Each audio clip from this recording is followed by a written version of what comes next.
Power Talk, brought to you by ABB.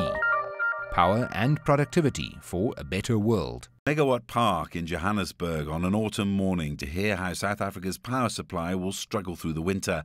The word from Eskom is that it's going to be very tight for the next 2 years. Eskom also needs to take out some of its aging power stations for repairs and maintenance. For now, the effort is to keep the lights on at all costs. The Department of Public Enterprises remains resolute that the country should never go through another period of painful rotational load shedding as experienced in the past. To make matters worse, a breakdown at Duva coal-fired power station has 600 megawatts down that won't return until next year. 900 megawatts at Koeberg nuclear power station will be out until May. Eskom is urging the country to believe in waste not, want not.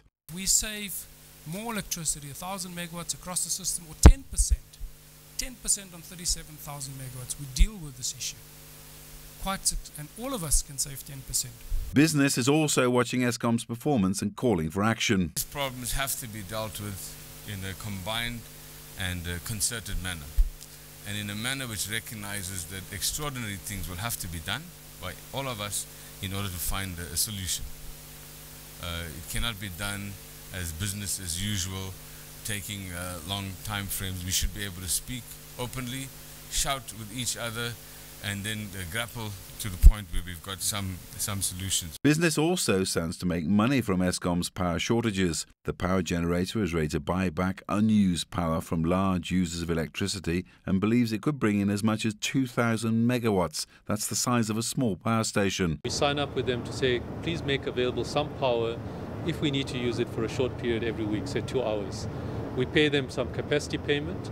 When we actually use them for the 2 hours, we give them an energy payment for the period we use them. If we don't use them, we don't pay them anything. But despite Eskom putting a brave face on keeping the lights on in what could be a difficult winter, analysts are far from convinced. If you have got enough capacity, but you don't have enough capacity to do maintenance, well, then you don't have enough capacity. The other thing of concern to me, of course, is the situation is tight. We've been told this over and over and again. Generation capacity, spare capacity is tight at the moment. What this really means, in concrete terms, is that the probability of blackouts, in the event of some unlikely and unforeseen situation arising, the probability of blackouts becomes higher. But Eskom does have its coal handling and reserve margins in better shape. In the power cuts of 2008, Eskom had a 5% reserve power margin.